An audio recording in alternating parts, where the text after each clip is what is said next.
Maman première ministre, je dis Souminoa Matondi na libako pesi biso. Ozali bongo mama ya Yambo.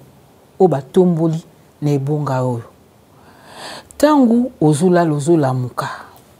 Est-ce que ozozongoka eloko mo ya lokumu? Mama Sylvie nakanisi que eloko motuya o mokonzi ya mboka pesi nga eza eloko mokete. Po na nga eza eloko lokumu te. Eza mokumba. La première ministre Judith Souminoa Tuluka est officiellement entrée en fonction le 12 juin 2024. Vous le savez, après investiture de son gouvernement et présentation de son programme d'action à l'Assemblée nationale conformément à la Constitution. Depuis ce jour, la population voudrait savoir comment la chef du gouvernement compte s'y prendre pour matérialiser ce programme d'action chiffré à 92,9 milliards de dollars américains à raison de 18 milliards par an et étalé sur 5 ans. En d'autres termes, quelle est la méthode Souminoa? Quelles sont les actions qui sont déjà réalisées et quelles autres sont en cours d'exécution? Voilà qui motive la tenue de cette interview. Madame, Messieurs, bonsoir et merci de nous suivre. Alors, qui est Judith Souminoa? Judith Souminoa, première femme occupant le poste de Premier ministre en RDC, est née en octobre 1967. Elle est détentrice d'un master en économie appliquée, option gestion financière, à la faculté de l'économie de Mons en Belgique et d'un diplôme d'études complémentaires en travail dans les pays en voie de développement. Elle travaille dans le secteur bancaire, puis dans les agences des Nations Unies, dans le PNUD, où elle a été experte senior dans un projet d'appui communautaire dans l'Est de la RDC. Elle exerce ensuite au cabinet du ministre du Budget avant de devenir coordonnatrice adjointe du Conseil présidentiel de veille stratégique. Cadre de l'UDPS, elle exerçait jusqu'avant sa nomination les fonctions de ministre d'État, ministre du Plan au sein du gouvernement Samalou Konde II. Après une année à la tête du ministère du Plan, Judith Souminoa Tuluka a brillé par la pratique de la gestion axée sur les résultats de développement, notamment dans la mise en œuvre et le suivi du programme de développement local des 145 territoires PDL, donc, et la finalisation du plan national stratégique de développement. Elle est nommée au poste de Premier ministre par le président de la République, Félix-Antoine Tshisekedi Tshilombo, le 1er avril 2024. Mariée et mère de 2 enfants, elle est originaire du secteur de Kimpese, territoire des Songololo, dans la province du Congo central. Pour cette première parution médiatique, donc la Première ministre a spécialement accordé la primeur à la presse nationale. Je ne serai pas seule à réaliser cette interview. Donc dans ce joli décor, nous avons Sylvie Bongo, un visage connu ici localement. Sylvie Bongo Landou est journaliste et directrice marketing et commercial à la chaîne CMBDJ, présentatrice et productrice de magazines sociopolitiques, Équipe nationale et Pona Écolo. Elle interviendra particulièrement en lingala, une façon pour nous d'intégrer toutes les couches sociales. Nous avons également Thierry Kambundi Kafouti, rédacteur en chef au sein de la rédaction de la radio Top Congo, producteur et présentateur des magazines bien connus, Parlons-en, Le Débat et récemment Parcours. Bonsoir Thierry. Et également bonsoir Sylvie. J'ai oublié de vous saluer tout à l'heure. Et donc nous avons également sur ce plateau donc notre confrère de Radio Okapi, Irong Mouching Alain. Il est superviseur des news à la rédaction de la Radio Okapi. Alain est un grand reporter et présentateur principal de dialogue entre Congolais et du magazine Le Grand Témoin. Bonsoir Alain. Bonsoir madame. Et donc nous avons associé à cette interview un citoyen congolais, on l'appelle Tonton D, mais son nom en vrai c'est Dylan Mutombo. C'est un Congolais qui excelle sur les réseaux sociaux, sur TikTok. Précisément, il a près d'1 million d'abonnés et il ne parle que de l'actualité. Sa cible, ce sont les jeunes. En ce moment, il est en train de collecter les réactions des internautes par rapport à cette production. Et donc, nous le recevrons à un moment de cette interview et il aura des questions à poser. Alors, je suis à vous, madame. Bonsoir. Bonsoir, madame. Voilà, j'ai fait votre biographie en quelques lignes. C'est clair qu'il est difficile de parler d'un parcours comme le vôtre en ces quelques mots.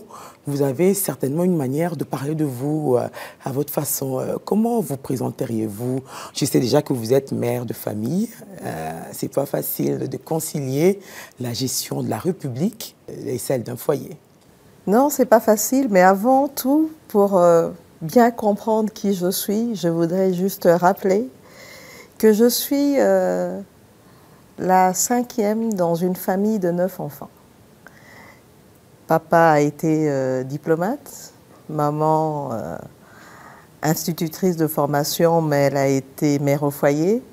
Et mon père était quelqu'un à l'époque, on était des Aïrois, puisque mon papa est décédé en 96, très fier d'être Zaïrois. Et il n'arrêtait pas de nous le répéter, il faut être fier d'être Zaïrois, parce que c'est notre pays, le Zaïre, et tout ce que nous devons faire, c'est pour ce pays. Donc j'ai grandi dans ça. J'ai grandi avec une maman très stricte.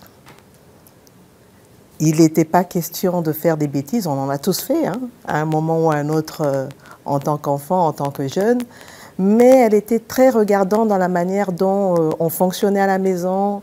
Les garçons comme les filles, on devait faire notre part et surtout travailler à l'école.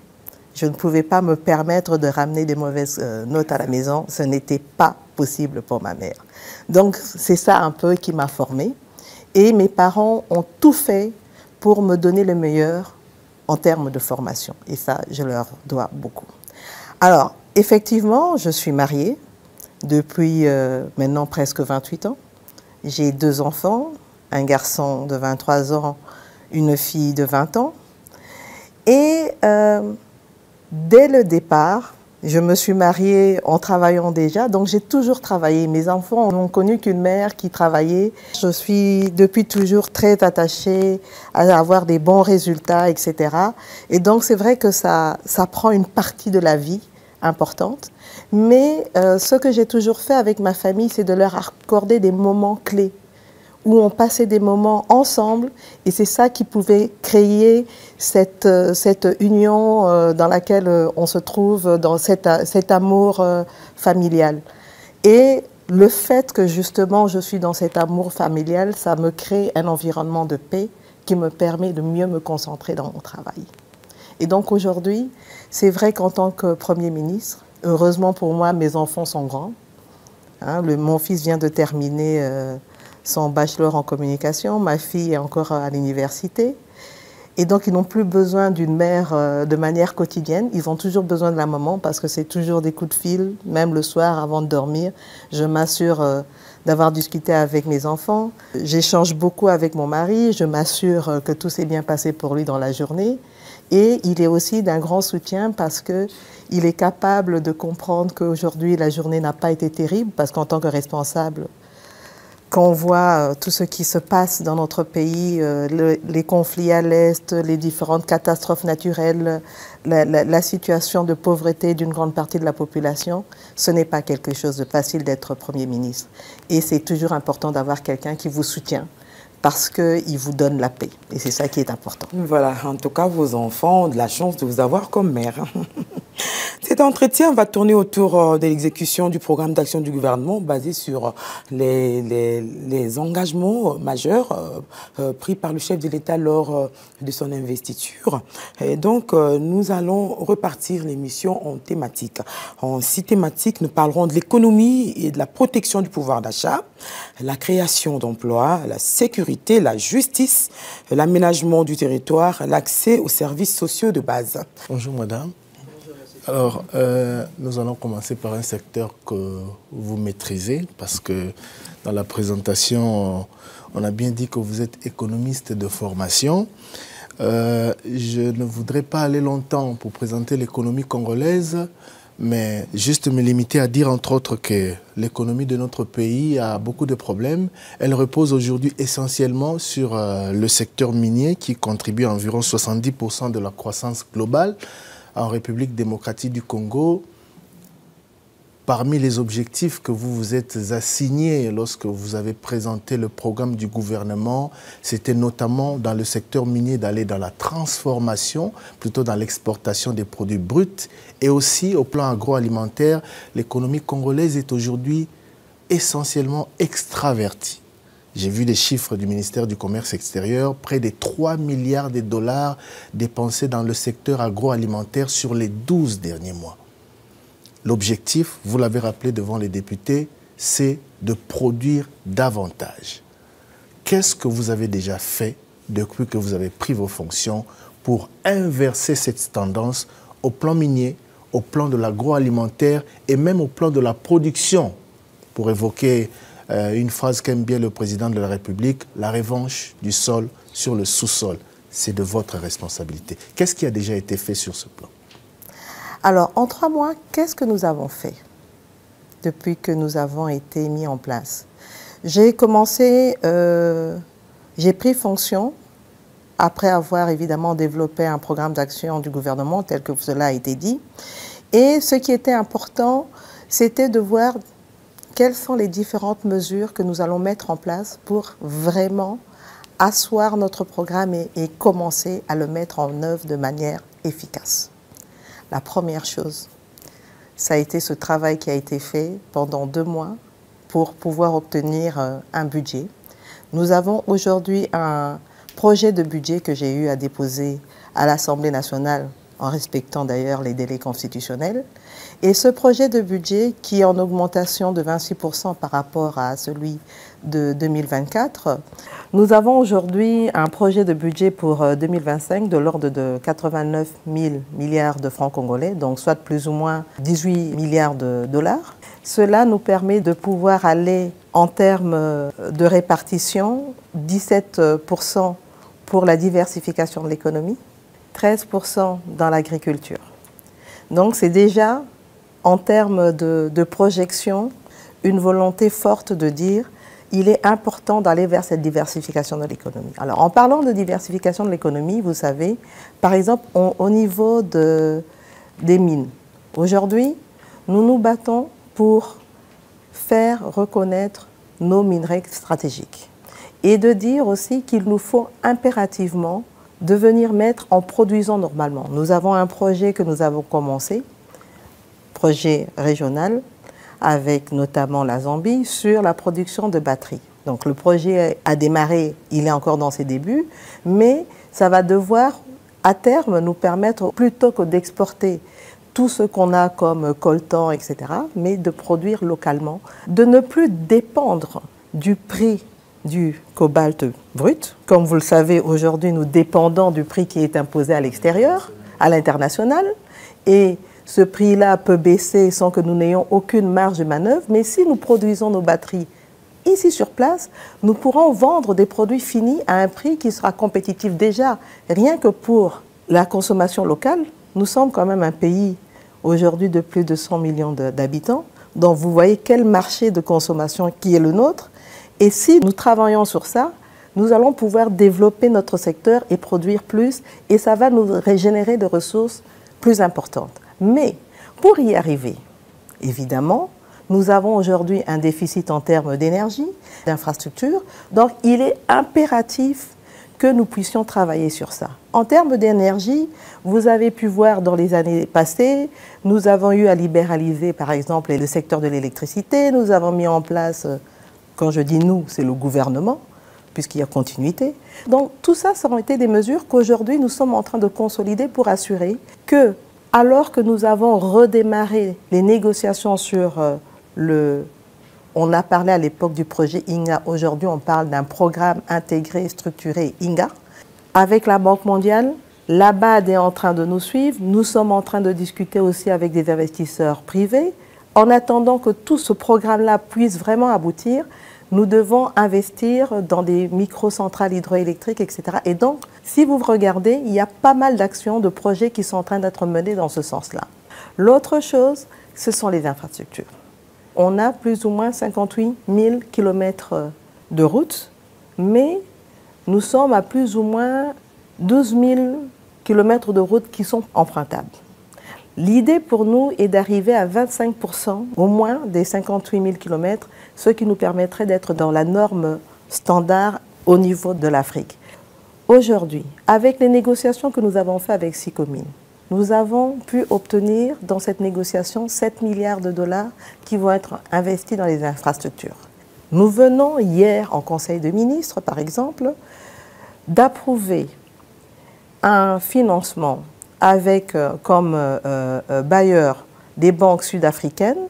Ce financement de l'ordre de 186 millions de dollars va nous permettre d'acheter 5 000 équipements qui vont nous permettre de travailler sur nos infrastructures et ainsi que pour l'agriculture. Donc c'est des équipements qui vont être mis en place à travers le territoire, 145 territoires. On va constituer des hubs. Ça va être géré dans le cadre d'un partenariat public-privé, mais ça nous permettra de mettre à disposition les services techniques, Office de route, OVD, OVDA, même les entreprises privées qui travaillent dans le secteur routier pourront bénéficier de ça. Donc ce sont des actions qui vont nous permettre, si elles sont bien coordonnées, de pouvoir avancer. Si aujourd'hui, nous voulons aller développer l'agriculture, déjà dans certaines provinces du pays, les gens produisent, même si ce n'est pas encore à un niveau suffisant.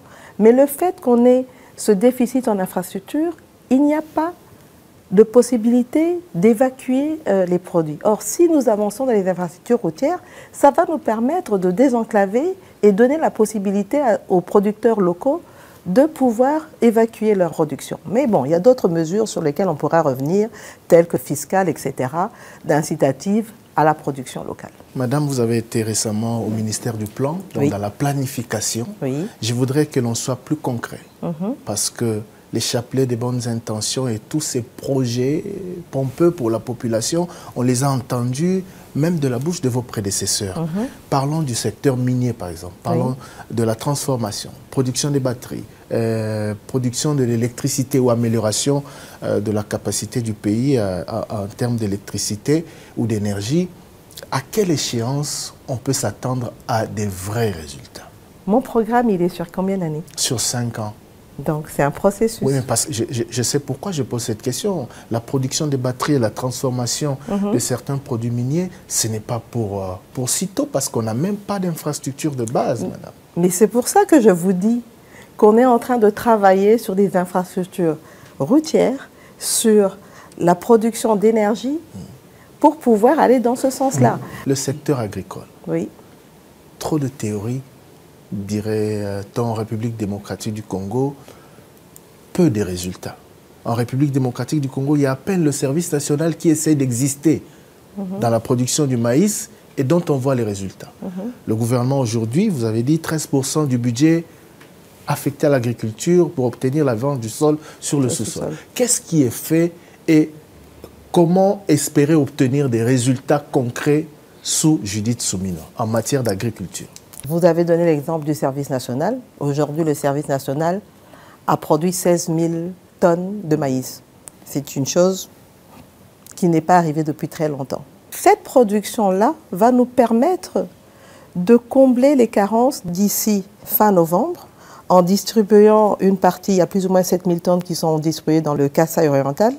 Dans le Kasaï central à Kananga, il y a plus ou moins 4 000 tonnes. On a envoyé 4 000 tonnes entre Kinshasa et Ilebo spécifiquement pour les cantines des militaires. Ça va permettre aussi d'appuyer les militaires ainsi que leurs familles. Donc ça, c'est déjà une partie. L'autre partie, c'est de voir aussi comment on soutient les agriculteurs locaux. Je donne un exemple. Aujourd'hui, dans le Haut-Katanga, on a une disponibilité de plus ou moins 10 000 tonnes de maïs. Avec le service national, on est en train de travailler avec eux pour que le train qui sert au service national puisse transporter ces 10 000 tonnes pour aller renforcer l'approvisionnement en maïs dans le Kasaï. Donc ça encore, ça va être fait par un financement du Trésor public. Au-delà de ça, il y a tout un exercice qui est fait pour l'amélioration des semences. On parle d'agriculture, mais cette agriculture doit être faite avec une semence de qualité. il y a un travail qui a été fait. Je donne juste un exemple aujourd'hui, notamment avec les financements qu'on a injectés au niveau de l'ITA, par exemple, où nous avons pu les appuyer à développer une amélioration de la semence. Et une fois que cela pourra être produit à plus grande échelle et distribué, nous pourrons aller vers des semences de qualité au niveau du maïs, au niveau du manioc, ainsi de suite. Ce programme-là, qui a aujourd'hui reçu plus de 40 millions de dollars, on est en train de former des jeunes dans l'agro-business pour pouvoir justement, une fois que ces jeunes sont formés, c'est une ressource qui va permettre aussi d'être perpétuée au-delà. Donc c'est un peu un système qu'on est en train de mettre qui va permettre, aujourd'hui on forme peut-être un petit nombre, mais ce petit nombre va pouvoir former d'autres et ça va se dupliquer. Donc c'est vrai qu'on est loin du compte, mais on a démarré et on va continuer. Madame, la grogne sociale est très forte et ne fait que s'amplifier. Pour ne prendre que les cas des enseignants, des médecins, des magistrats et beaucoup d'autres secteurs.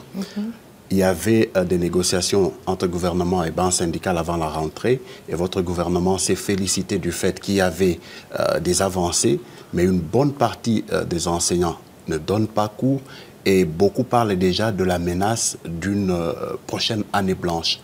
En les regardant dans les yeux en ce moment, qu'est-ce que vous leur dites ?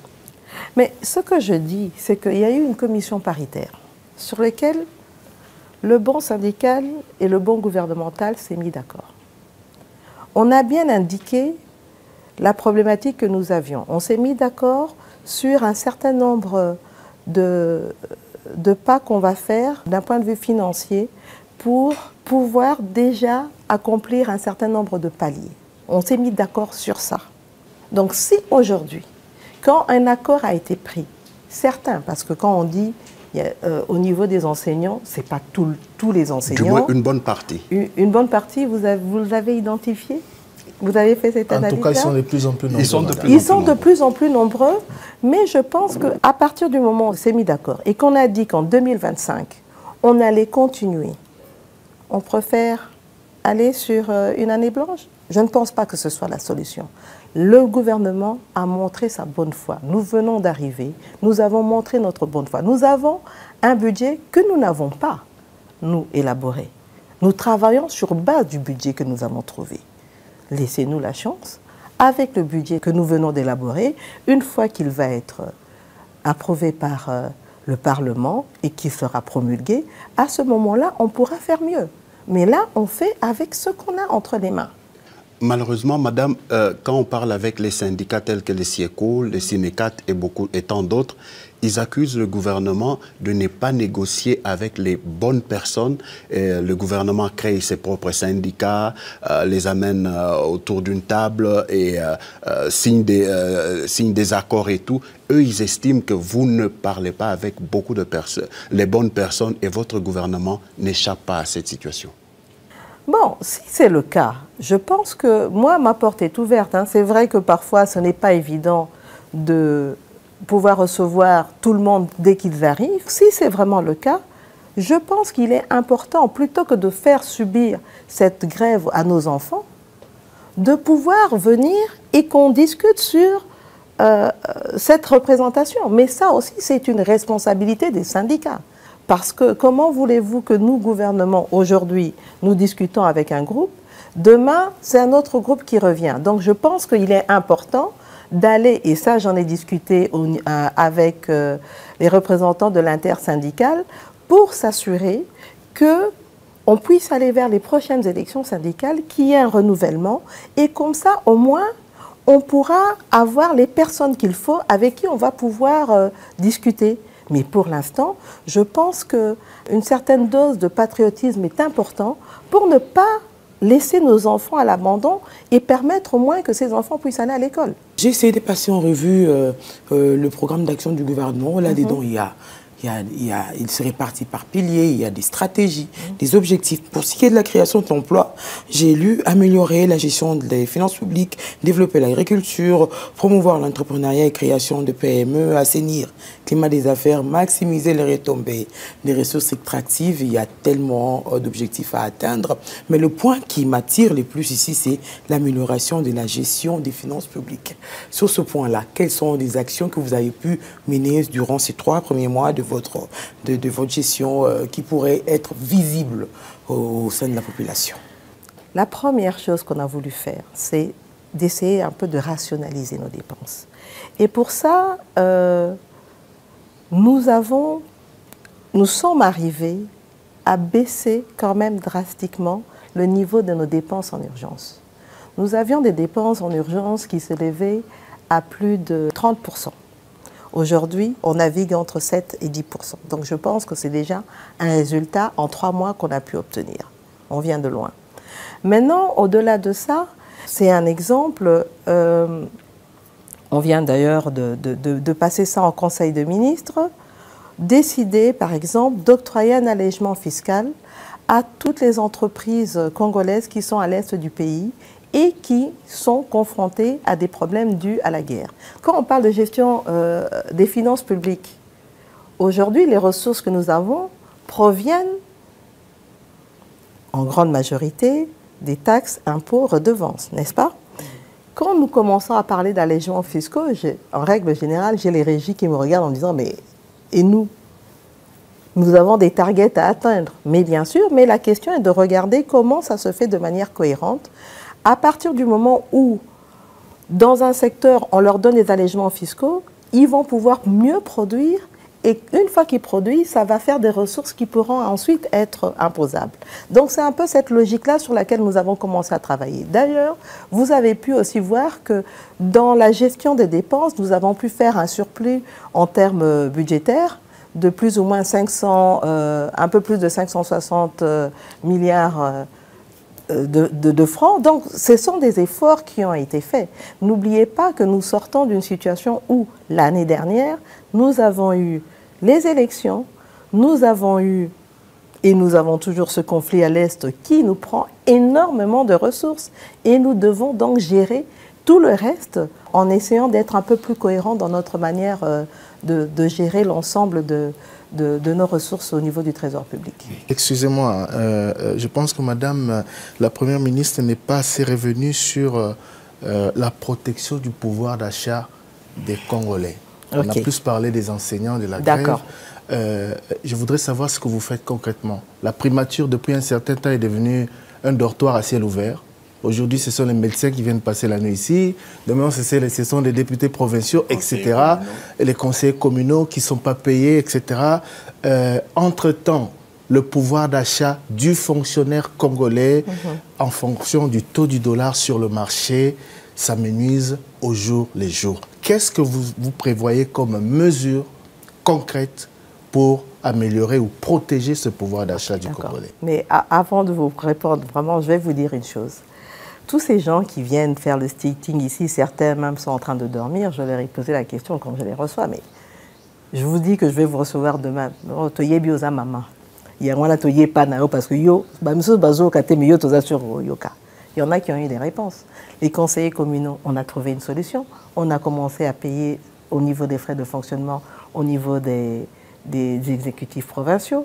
Dernièrement, les députés provinciaux, ils m'ont écrit en me disant « Ah, merci beaucoup, ils viennent de recevoir 2 mois de salaire. » Donc, les médecins étaient là la semaine dernière. Les médecins étaient là la semaine dernière. Je leur ai dit « Écoutez, vous partez en commission paritaire le 7, allez-y, discutez en commission paritaire, mettez-vous d'accord et ensuite, on va pouvoir cheminer. » Donc, je pense que c'est important. Aujourd'hui, nous sommes dans une situation où le social du Congolais, et particulièrement du fonctionnaire, est un élément important. Alors, en termes de pouvoir d'achat, la première chose qu'on a faite, c'est de voir, il fallait déjà au moins stabiliser le franc congolais.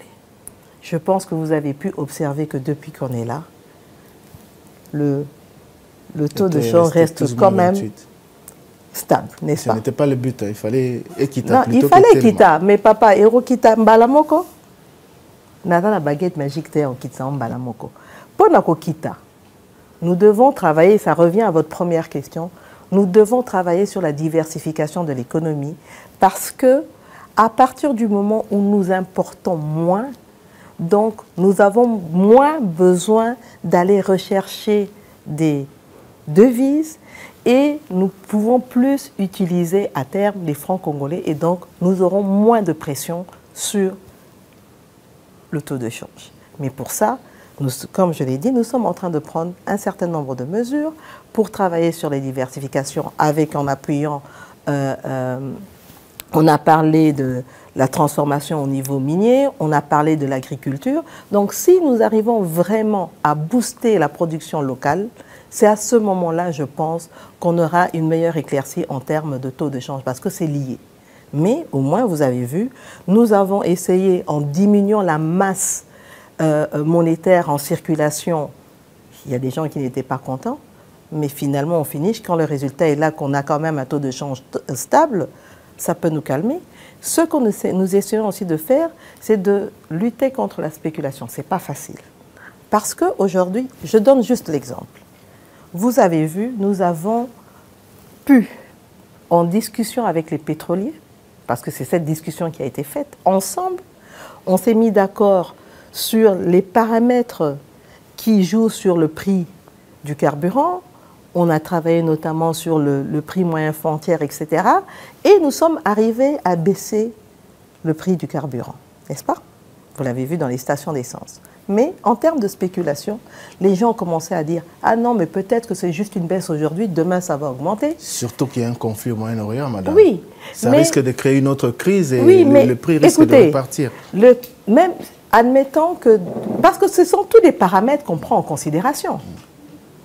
Et dans le manque à gagner qu'on calcule, et que nous, parce que vous le savez, le prix du carburant, il est subventionné par l'État congolais. Sinon, le Congolais lambda paierait beaucoup plus. Donc l'État prend en charge toute une partie de ce coût-là pour éviter cette pression au niveau du Congolais lambda. Mais si nous sommes arrivés aujourd'hui à baisser le prix de 3340 à 2000, c'est 2990, hein? Puisque nous arrivons à 2990, admettons que d'ici 2-3 mois, il y ait une explosion, parce que c'est des risques. Évidemment, il faut en tenir compte. On ne peut pas gérer sans faire une analyse des risques. Qu'il y ait une explosion dans le Moyen-Orient et qu'on a vraiment un problème, une pénurie au niveau du carburant, même si ça monte, est-ce que vous êtes sûr que ça va remonter à 3340 comme avant? On a une marge. Donc c'est ça aussi, on anticipe. C'est tout ce travail-là qu'on a fait en discussion avec les pétroliers pour assurer que, au moins, à partir du moment où on a pu baisser le prix du carburant, on va pouvoir voir dans quelques jours comment on discute avec, au niveau du transport pour essayer de voir comment on va aussi baisser le coût du transport.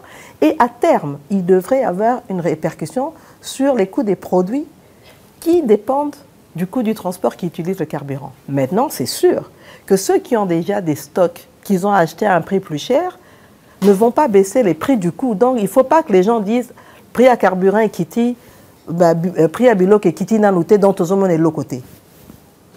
Et koya, mais botika, il y a un processus, donc ça va se faire. Dans le programme du gouvernement, vous avez promis 1,5 million d'emplois par an. Comment vous allez y arriver? On ne peut le faire qu'avec le secteur privé. L'État seul ne pourra jamais créer autant d'emplois. L'État ne peut le faire qu'avec le secteur privé. C'est pour ça que cette question d'amélioration du climat des affaires est extrêmement importante.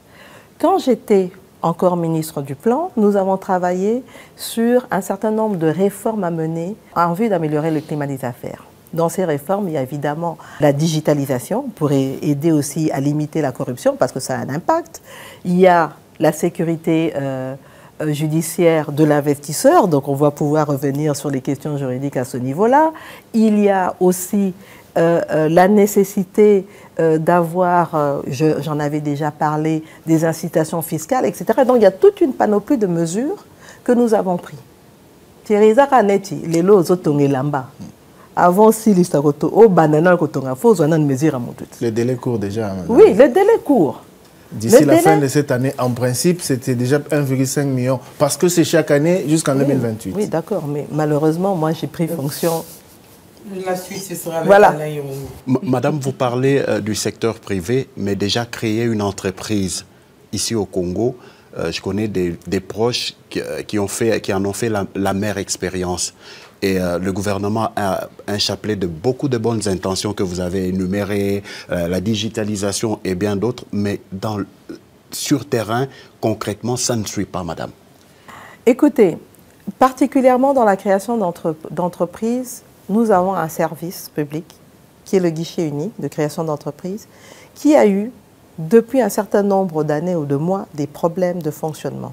Et donc, évidemment, cela a impacté sa capacité. On avait au départ un service qui, en 3 jours, permettait de créer vraiment une entreprise. Aujourd'hui, c'est devenu, ça traîne, etc. Donc, ce que nous avons fait quand nous sommes arrivés, c'est d'assurer au moins que ce GUS puisse au moins maintenant recevoir régulièrement ses frais de fonctionnement, ce qui va lui permettre de se connecter, de pouvoir mettre à disposition à ceux qui le souhaitent tout le service nécessaire pour pouvoir créer ces entreprises. Parce que c'était juste une question de frais de fonctionnement. Et ce n'était même pas des montants importants. Donc là, nous avons relancé la machine et j'espère que ça va pouvoir suivre. Mais au-delà de ça, comme je l'ai dit, il faut aussi assurer que tous les investisseurs qui arrivent puissent non seulement avoir une sécurité en termes juridiques, puissent aussi avoir accès au crédit. Donc là, il y a toute cette discussion que nous sommes en train de faire avec le secteur bancaire. C'est vrai que la RDC, malheureusement, est considérée avec un taux de risque important et donc cela se répercute sur le taux d'intérêt qu'on nous applique.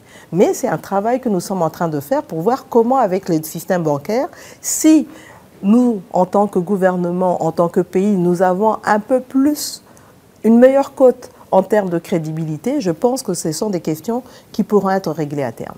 Certains observateurs notent quelques avancées dans le domaine de la création des emplois, notamment avec la sous-traitance et autres. Est-ce qu'à ce jour, avant d'atteindre les 1 500 000 emplois dont parlait Thierry, est-ce que dans les 3 mois, vous avez plus ou moins une idée de nombre d'emplois qui ont été créés? Ça, c'est un travail... Quelques indications. Non, ça, je ne pourrais pas vous le dire parce que c'est un travail que j'ai demandé et au ministère du Plan et au ministère du Travail de pouvoir nous donner des indications précises à ce niveau-là. Sur le plan de la sécurité, nous savons que le pays est agressé à l'Est et il y a des actions qui devaient être menées dans le cadre de votre programme pour justement améliorer la force des frappes de nos forces de sécurité. Voilà. Est-ce que vous évoluez sur ce plan-là? Aujourd'hui, cette question de conflit à l'Est nous préoccupe énormément. Quand nous voyons toutes ces victimes à l'Est, ces déplacés, ces morts, ces femmes violées, c'est quelque chose qui n'est pas acceptable. Et nous ne pouvons pas continuer à accepter qu'un pays voisin, qui est le Rwanda, avec ses supplétifs M23, vienne nous agresser. Raison pour laquelle le chef de l'État a décidé, et c'est ce que nous sommes en train de faire, de mettre les moyens nécessaires pour arriver à la montée en puissance de l'armée. Maintenant, il faut voir d'où nous partons et où est-ce que nous voulons arriver. Mais évidemment, il y a des détails dont je ne saurais pas parler ici. Madame, à l'Est, les déplacés, c'est compte en termes de millions, vous le savez. Que fait votre gouvernement concrètement pour soutenir ces personnes de manière efficace et régulièrement surtout? Vous savez, quand je suis entrée en fonction, mon premier voyage a été à l'Est. J'ai été au sud, à Bukavu et à Goma. Je pense qu'il était important pour moi de montrer à cette population meurtrie, et j'ai été jusqu'au camp de déplacés de Mungangu, c'était important d'aller les voir et de leur montrer que nous sommes là avec eux. C'est vrai, dans un contexte où vous êtes loin de chez vous, vous n'avez plus accès à vos cultures, parce qu'en règle générale, ce sont des populations qui sont des cultivateurs, vous ne pouvez plus cultiver, vous êtes dans des endroits où il n'y a pratiquement pas d'eau, où il n'y a pratiquement pas d'électricité. Et donc, c'est une situation assez difficile. Et en plus, vous vous retrouvez dans une situation où on commence même à parler d'agression sur les femmes, etc. Donc, la première chose, c'était de voir, nous déjà, gouvernement, avant même de parler des partenaires, il y a un appui que nous essayons d'apporter régulièrement au niveau de ces populations de l'Est. J'ai la ministre des Affaires sociales et humanitaires qui y va d'ailleurs régulièrement. D'ailleurs, aujourd'hui, elle est à l'Est, suite au naufrage que nous avons eu. Et vraiment, il faut avoir une pensée pieuse pour toutes ces personnes décédées et vraiment toute ma compassion à leur famille. Et donc, c'est une situation qui nous interpelle et nous essayons de pouvoir trouver des solutions en termes d'appui humanitaire. Mais la meilleure des choses, pour nous, c'est d'en finir avec cette guerre. Parce que même si on donne des appuis humanitaires, le plus important pour cette population, c'est de pouvoir rentrer en paix chez elle. Nous avons, comme je l'ai dit, le volet militaire avec le travail qu'on est en train de faire sur la montée en puissance de l'armée. Nous avons le volet diplomatique. Nous sommes en train de travailler sur ce volet-là. Vous suivez régulièrement, on est dans les discussions dans le cadre des accords de Luanda. Et d'un autre côté, il y a aussi, d'un point de vue judiciaire, où nous travaillons, non seulement il y a toutes ces actions judiciaires aujourd'hui à l'international, pour non seulement qu'on puisse avoir un certain nombre de sanctions, ça c'est l'aspect diplomatique mais aussi judiciaire, des sanctions indemnisation par rapport à tout ce qui se passe à l'Est, mais aussi il y a tout ce qui concerne la justice transitionnelle où il va falloir trouver aussi un moyen de pouvoir réparer toutes ces atrocités qui ont été faites à l'Est. D'un autre côté, nous sommes en train de travailler sur l'aspect économique lié à cette guerre. Parce que comme on le sait, cette guerre aujourd'hui, elle est pratiquement liée à des causes économiques. L'exploitation illicite de nos ressources. Et donc pour ça aussi, il y a un certain nombre d'actions que nous sommes en train de mener, tant au niveau diplomatique qu'au niveau économique, pour essayer de bloquer tout ce processus de ressources qui vont à l'Est. Quand je dis à l'Est, dans les pays frontaliers évidemment. On prend aujourd'hui la question de Primera Gold. À partir du moment où on a pu mettre cette entreprise en place, qui a pu commencer à capter toute la production artisanale de l'or, ça permet de bloquer le passage de l'or dans les pays voisins. Aujourd'hui, vous avez vu que nous avons même encore été, il y a eu cette déclaration du secrétariat d'État américain au travail qui parlait du travail des enfants dans les mines. Mais quand on prend de manière générale, nos mines, à 70%, sont gérées par des entreprises industrielles en bonne et due forme qui respectent les standards. Donc ce problème du travail des enfants, c'est dans les 30% qui restent dans l'artisanal, mais même là, nous avons mis en place un certain nombre de mécanismes à travers, non seulement, par exemple, l'entreprise générale de Cobalt, à travers Primera Gold, à travers d'autres services pour justement essayer de contrôler toute la production artisanale et assurer aussi qu'il y ait de moins en moins de production artisanale illicite. C'est un combat. Vous savez qu'il y a des groupes armés qui pullulent à l'Est, etc. C'est un combat qui n'est pas facile, mais je pense qu'on va y arriver. Madame, plusieurs observateurs, une fois de plus, acclament le travail qui se fait par le truchement du ministre d'État, ministre de la Justice, qui désengorge les prisons. Mais avec la montée du banditisme urbain, le phénomène Kuluna, on pensait que ce n'était qu'à Kinshasa, mais ça s'étend à travers la République. Le gouvernement risque de faire un travail pour rien. Parce que ces jeunes-là vont être arrêtés, de nouveau renvoyés dans les prisons et ce sera un cycle vicieux finalement. Au moment de mon investiture, il y a des honorables députés qui m'ont demandé pourquoi, dans mon programme d'action du gouvernement, le pilier paix, sécurité, justice venait en deuxième position alors que le pilier diversification de l'économie, création d'emplois venait en premier. Simplement parce que tous ces jeunes aujourd'hui, on doit leur donner du travail. Et c'est sur ça qu'on est en train de travailler. C'est vrai. Nous sommes dans une situation où, prenons la prison de Makala, construite en 1957, ça fait combien d'années? Il faut faire les calculs. 67 ans. En 67 ans, il n'y a pas eu une nouvelle prison ici à Kinshasa. Cette prison qui était construite pour 1500 personnes, aujourd'hui vous avez vu, malheureusement avec cette catastrophe que nous avons eue au niveau de la prison au moment de la tentative d'évasion, on avait plus de 14 000. Ce n'est pas possible.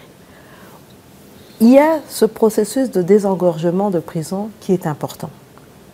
C'est vrai qu'avec cette catastrophe qui a eu lieu au moment de la tentative d'évasion, il a fallu essayer de trouver des moyens pour désengorger rapidement, mais nous devons contrôler tout cela et ce travail doit se faire en harmonie avec le Conseil supérieur de la magistrature parce que c'est dans le cadre de cette commission paritaire que ce travail est fait de manière continue.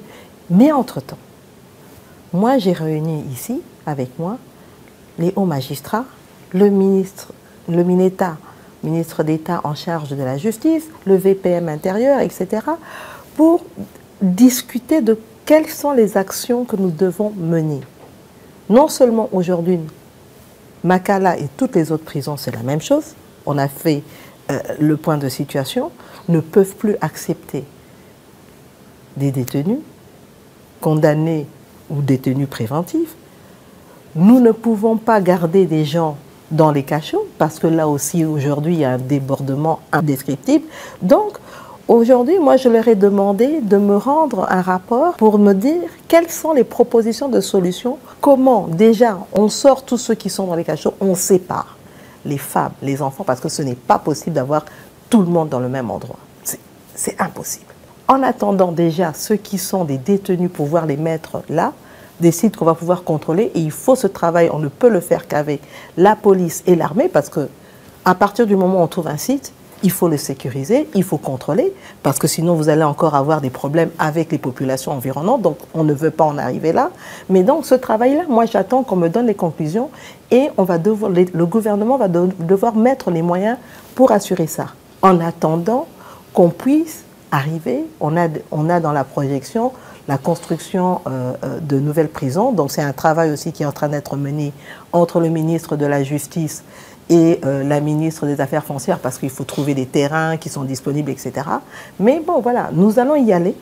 Malheureusement pour nous, nous sommes en train de vivre une situation que nous n'avons pas créée, mais que nous devons gérer. Maman Première ministre, je dis soumis no matondi na libako pesi biso. Ya yambonani na tuna yo boye na konome yo comme Première ministre ya gouvernement mokonza mboka à résoudre ba problème balé. Ya yambo apesi na province na yo aux alliés originaires parce que moi na Songololo Congo central pour la première fois dans l'histoire yambo canabiso depuis l'indépendance na kanswali moto yambo pour na kozwa poste oyo ya premier ministre. Deuxième chose ezali bongo mama ya yambo o batomboli na ebonga oyo tangu ozula lozola muka ndenge fo ou répondre na makambo wana mibale. Est-ce que katako pongi na katkati ya butu? Est-ce que ozozongoka eloko mo ya lokumu?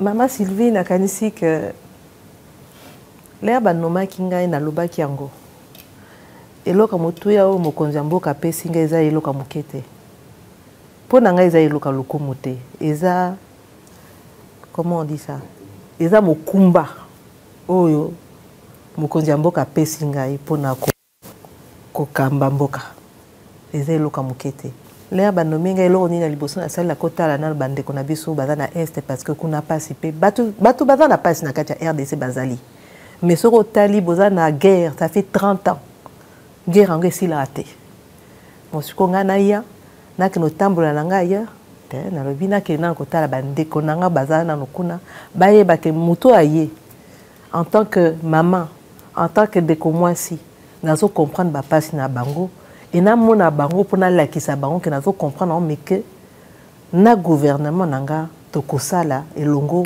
mpo toluka solution mpona bango ndenge moko nayebi lelo ke tozala ba problème abanzela na kati tolobaka na kati ya Kinshasa tokende na biso mosika te mama yokanisi soki mbula enoki nga nalalaka nakolala te nazobenga nayeba situation eza ndenge nini entre temps nasi napesi mpe mitindo nakanisi bomonaki na recevaki awa na yambaki gouverneur ya province ville province à Kinshasa parce que Kinshasa est la ville province mais yango pe biso gouvernement ba institution nyonso tout aux appels na kati ya Kinshasa na yambaki gouverneur na yambi ministre en charge de l'infrastructure, ministre d'État, na yambi ba continuer surtout au baza en charge il y a ba infrastructure pour nani na ministre des finances na ministre du budget pour nani parce que na yambi que na ba compétence aux constitution pesi biso c'est important to tala ndenge to kosunga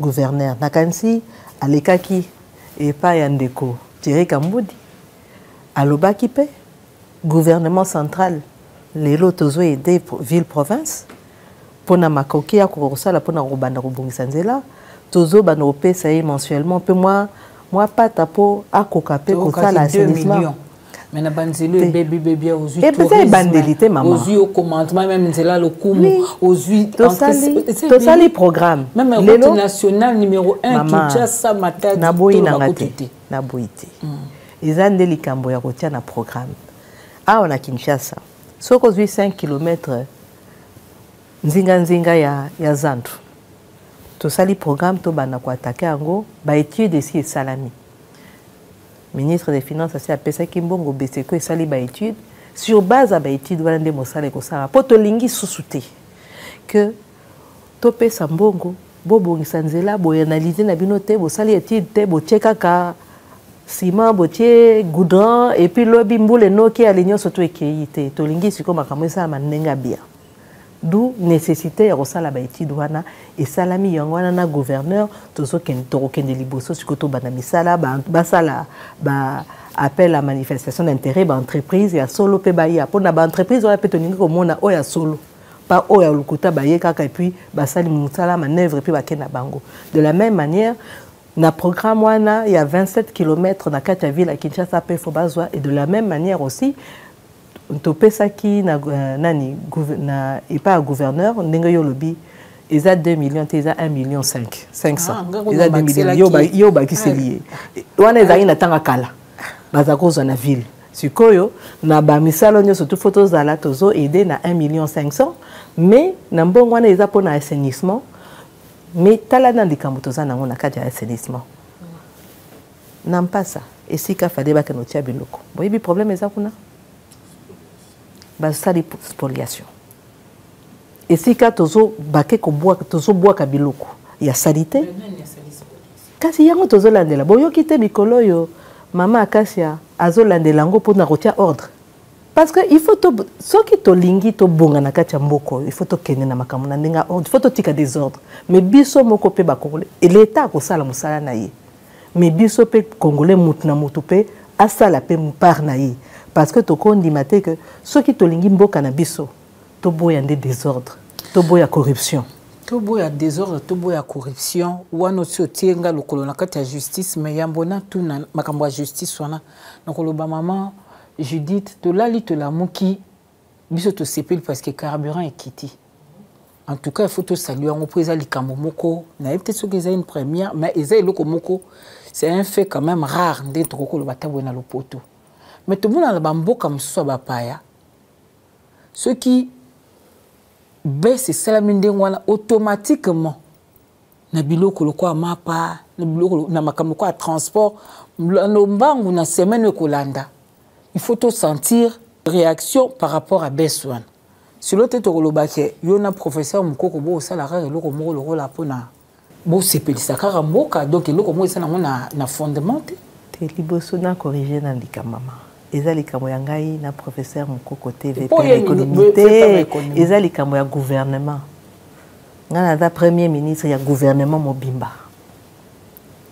sikoyo c'est vrai ndenge na lobaki tout à l'heure na kasi na lobaki yango na papa Héron ou bien na papa Thierry tozo zela ba retomber salama na niveau ya transport il faut pas payer kita donc on est local liboso donc ministre à transport na ministre à économie d'ailleurs ceux qui bolanda qui compte rendu à gouvernement lobby na communication nanga na sengi bango na pesi bango ba instruction pour balandela lika bango prix ya transport ekita prix ya biloko pe ya kolia par exemple faut ekita mais pour ekita yo soko za commerçante maman osombaki eloko na yo na 1000 francs ata carburant ekiti okitisa mbala moko po yo il faut gagner 1000 francs na yo olingi ngai natia désordre ba maman commerçante ba comme na faillite pour ngana kitisi tout gouvernement kitisi to à carburant prix à carburant.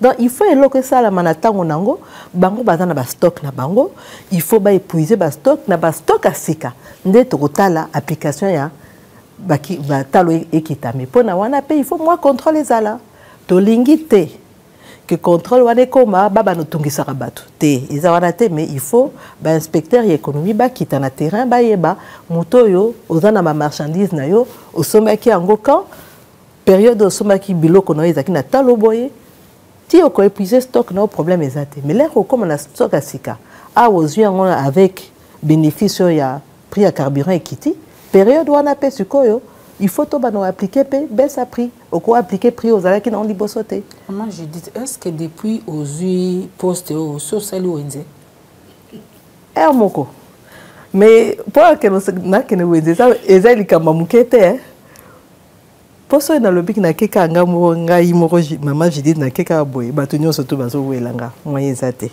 donc na kendeke mais il y a moi ko bomba na pofo pe na yeba makambo za ndenge nini soko zo yeba lelo zene sengo ya komona maman azaka komema kitunga lelo komaka na sachet soso tozali kosomba bobimba lelo bakoma ko démonter na ba pièce maman Sylvie to lo balikambo ndenge za likambo ebandi lelo ou bien biso nyonso to tokuti yango mbete siko tozolinga kobongisa ntango ozwaki bokonzi oyebaki te nayebaki opesa baresultat kasi nayebi te yango wana nde tozosalela mosala mpo baresultat ezala nalingi lelo mpio di lokola 1 kilo eza na 8000 francs ekita mwa moke mutu oyo akoimporte mpio di oyo ekoya mikolo oyo lere akoza camion grève mpe ya bacamionnaire esili te boyokaki sango bongo ya ciment mais kasi te prix pe ya ciment pe fo ekita parce que grève à bacamionnaire esili yo ko expliquer nga ndenge nini bacamionnaire ba décider basala grève yo za na stock dans la ciment na Kinshasa au matisi prix pour nani grève wana impacté au point de so ici ce n'est pas de la spéculation yebisanga biso pe ba congolais to milinga na entre biso pourquoi to linga kaka yo za individu yo gagner plus que baninga tira baninga nyonso na passe c'est ça aussi la responsabilité au biso tozoluka ipa ya baninga na biso congolais mais responsabilité première eza ya biso gouvernement ya wana lobby neti sikoyo soki biloko ewuti na port coût à transport il faut ekitata na minute lelo donc pio di oyo ekoya mikolo oyo ekozala lisusu te 1 kilo 8000 francs ndenge ezalaki il faut ekita toza d'accord eloko nde tozoluka yango wana. Maman Judith lelo nyonso eza priorité nayebi te soki okodéfinir gouvernement na on ndenge nini mpo toyebi ti oleka bazalaki bawarrior nayebi te oyo ya lelo soki boza banani ntango soki osunga bana mboka mpe bayeba soki yo oza otie marke nini mais tout otala secteur lokola ya transport naufrage esali pasi ekomi nango mpe mwa mbala ebele banzela bambuteyage ut koloba te esengelaki ke polisi ekoma otelema na balabala mpo ateya bino bakondike sens unique eza mabe mpo bino nde moto bosalaka yango soki otali compagnie ya aviation tokomobikela nde na caprice ya CA baza société privée so tokela bainfrastructure toloba na biso te courant mpe na mai toloba na biso te. Maman Judith na mboko nyonso ezali prioritaire ozotia mutu na vraiment na esika nini na ngonga nini ya moyen terme bana mboka bakoloba ya solo maman mutakomi wana esengeli makambo ezala autrement que ntango mibali baza kogouverner ya solo maman Sylvie ndenge olobi la priorité eza ebele yo moko omoni alerte bando solola tolobi nini totala pouvoir d'achat ba congolais totala ndenge tokokitisa yango yango tobandi $3 ça fait 3 mois tozaka na 2870 ezo nager kawa eza quand même stable ba misusu balobaki yo te na minute il fallait déjà 3000 et comme 3000 te tozomeka ko stabiliser bana pe tozoluka ekita tozobundelango De la même manière, les lots qui tissent prix à carburant. Et ça, moussala, tout ça, malé, malembe. Sikoyo, on a le biboye, maman. So, on a katia liboulou. On a 100 mètres nassé. Attends, mati 80. Moutou, oaza libanda, azo mono wapi. Liboulou. Problème na biso yango wana toza nango na Congo, na RDC. Batu nyonso tout, bazo mutala ka babia aza na kati. Pourtant na mati etikeleka 20 mètres na bima. Donc kalate mutu nezo monana. Tozo tambola, malembe toko bima. Maman Judith, na saki mo enquête balobia wa. Bon ya bukeka na baksesus. Na saki mo enquête balobia wa. Maman Judith peut-être rigueur ou ayekolaki ou azona PNUD aye nango penza. C'est-à-dire so ba yeli au signataire faut landela. Document moko mo otanga opesa boy. Liko nango otu bakisa ba lettre de mission. Donc chaque ministre ou la kisi eloko ni esengeli asala limite na ye na misala pe ya ye. Kaka lobi o annonce ki pour lui que évaluation moko ikoya. To li qui a été na suka nango ba obako kota na logique na ote et sengela na bomba rendre ba tablier to ko sala mandenge nini po yebiete ba composition le quoi gouvernement boye ils a plus na dose politique que technique. Donc ba technocrate bazala c'est par rapport à dose politique. Wana ngana rozongi so epa mokonzi mboka. Mokonzi mboka lobini ngai na tie en place toloba ba outil pour et permettre ngai na kolande la misala ya ba membre du gouvernement nanga. Ngai na lingi chaque membre du gouvernement a sala musala na yenda bima. Yangwana parenthèse bomona anga libanda pamba te parce que pour ngai musala wana eza musala ya chaque ministre da secteur ne yende fois bima. Ngana na sima nazo tala nazo coordonner na landela et si kay loko ezo sala mabien tena to ko kosolo lo ba bomisa ba lettre de mission wana ba rolandisa na ba feuille de route eza poto évaluer bango mokonzi mboka lobaki chaque membre du gouvernement serait évalué. Ce que sentiment. Ce que osa évaluer. Famille politique nao. Mais eza musala toza awa mokonzi mboka ye mokasi lobaki kaka ndenge moko ngape na lobaki na ba membre du gouvernement à partir du moment to comme membre du gouvernement toza sous na couleur politique te na katia gouvernement na biso toza wana pona mboka quelle que soit tendance politique nous sommes tous membres d'un seul corps qui travaille pour le pays. Donc, il y a une coloration politique, il y a une musala, évaluation et au salama. Ce qu'on a évaluation, on a battu la rate. Au Corée, les locaux évalués, mais ceux qui ont une raison pour nini, et locaux on est salama qui bientôt. Au côté là, on mesurer et salama qui bientôt parce que ceux qui ont vraiment fautinaillé, ils ont fautinaillé. Mais ceux qui ont fautité, il faut peut-être talandenye to ko pesaye ba koki pour ko sala musala ndenge sengeli. Donc c'est tout ça qu'il va falloir, un bon gestionnaire, c'est tout ça qu'il va falloir regarder. Mais dans l'ensemble, on a beaucoup de choses satisfaites dans l'action gouvernementale. Nana le biboy. Nana le biboy. Les lots sololi. To leki kapia 100 jours hein. Na habité pour nani les batonyo surtout ba luka. Na lobara na 100 jours. 100 jours ango ba koma wapi keza obligatoire. Pourquoi bino bolinga na 100 jours na ba nakoloba toza sati toza bandeli. To bandi kotia makoki poto kendeli boso. Poti kangai to sala na musala. Là to koma na fin de l'année to kokisa moi plus ou moins 6 mois to koki ko bana ko évaluer to ba bon tendance eza ko kenda côté bien ou bien tendance ezo ke de côté babé to redresser. Alors pourquoi vous avez choisi de communiquer en ce moment précis? Parce que je pense que face à l'attente de la population, c'est un devoir de redevabilité. C'est vrai, comme je l'ai dit à maman Sylvie, ce n'est pas un devoir constitutionnel, ce n'est pas une obligation. Nulle part il est écrit qu'au bout de 100 jours, il faut. Mais vu l'attente de mes concitoyens, je me suis dit, bon, je vais quand même parler pour leur dire. Nous avons commencé le travail, ce n'est pas encore fini. Nous n'en sommes qu'à nos débuts. Mais nous pensons que si nous gardons le cap sur lequel nous sommes aujourd'hui, Nous allons y arriver. Mais pour ça, nous, le gouvernement, nous allons faire notre part.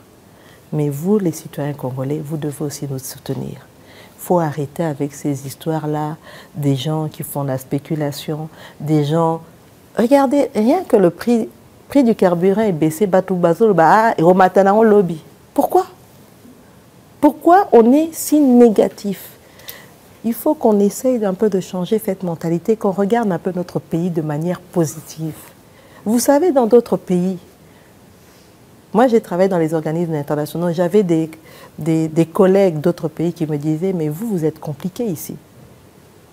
Chez nous, tu nous attaques, mais entre nous on fait bloc. » Et l'obité que ce qu'on fait bloc, on passe les bêtises. Non. Quand il y a des bêtises, il faut le dire, il faut sanctionner. Mais il faut aussi faire bloc pour soutenir l'action du gouvernement. Et n'est pas tout le temps simplement dire que le gouvernement ne fait rien. Nous sommes en train de travailler et nous allons y arriver. Et c'est ensemble qu'on y arrivera. Voilà, j'avais annoncé au tout début de cette émission que Dylan Mutombo, autrement dit Tonton D, qui est très présent sur les réseaux sociaux avec près d'1 million d'abonnés sur TikTok où il produit de l'actualité, était en train de collecter des questions des internautes qui suivent cette émission sur les réseaux sociaux. Donc, il va venir poser quelques questions venant de la population. Voilà, Dylan. Excellence Madame la Première ministre, dans le cadre de la récolte de questions des internautes, nous avons pu recueillir quelques questions récurrentes auxquelles la jeune population congolaise attend de réponses de votre part. De prime abord, les jeunes Congolais se sont questionnés, n'est-ce pas, sur votre plan d'action gouvernemental qui a promis, n'est-ce pas, de créer plus de 6 millions d'emplois. Alors la jeune population aujourd'hui se pose la question de savoir où en êtes-vous avec ce projet. Combien d'emplois exactement avez-vous déjà créé? Et dans le même ordre d'idée, Excellence Madame la Première ministre, l'État à lui seul ne peut pas créer tous les emplois pour l'ensemble de la population congolaise. Il s'agit donc de mettre sur pied des mesures incitatives à l'entrepreneuriat, de telle enseigne que plusieurs acteurs puissent également intégrer ce corps entrepreneurial. Mais malheureusement, aujourd'hui, ce que l'on constate sur le plan de la pratique, dès qu'un jeune se décide de se lancer dans l'entrepreneuriat, il est tout de suite accablé par des différentes redevances et taxes qui mettent en mal, n'est-ce pas, l'évolution de son activité entrepreneuriale, ce qui cause malheureusement une faillite prématurée. Dans cet ordre d'idée, Excellence, Madame la Première ministre, dites-nous quelles sont les mesures que vous avez déjà prises quant à ce ou ce que vous comptez faire pour essayer, n'est-ce pas, de rendre un peu plus facile la vie entrepreneuriale du jeune Congolais.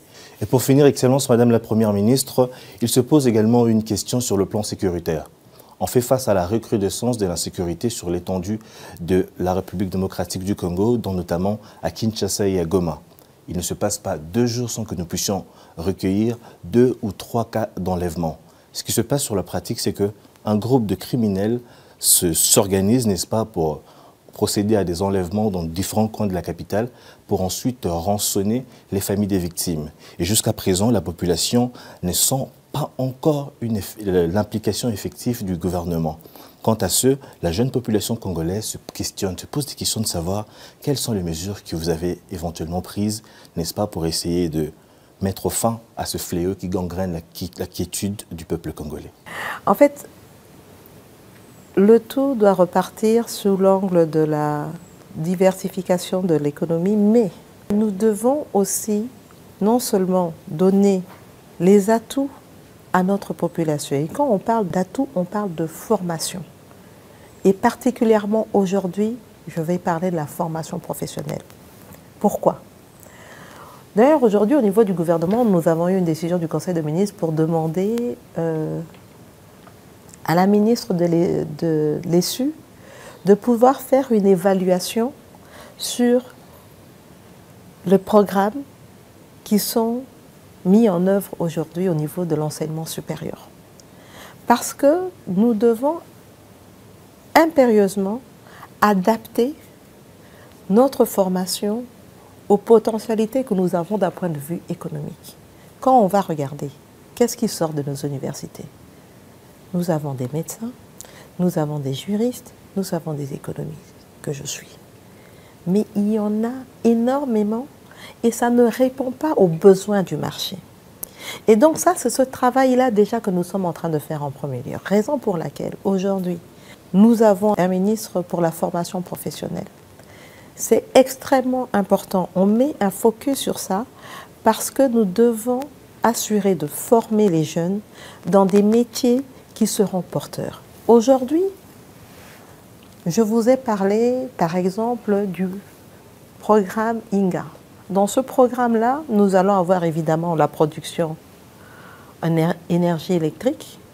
Nous aurons dans ce programme-là la nécessité de construire un certain nombre de routes là où on va faire passer au-dessus l'électricité, mais il faut aussi que nous ayons des routes. Nous devons dans ces routes-là faire passer la fibre optique parce que nous voulons aussi avoir cette montée en puissance avec l'informatisation, la digitalisation, l'intelligence artificielle. Mais tout ça va nécessiter d'avoir des métiers qui vont avoir l'expertise de pouvoir faire le travail qui sera. Si nous prenons le port de Banana, dans la construction de ce port, nous avons besoin de technicité. Mais nous devons avoir des personnes qui sont capables de... Donc, c'est tout ça sur lequel nous sommes aussi en train de réfléchir. Et donc, il y a cet aspect formation qui va être important parce que c'est ça qui va permettre d'avoir un certain nombre de personnes qui sont aptes à occuper les emplois qui vont être créés.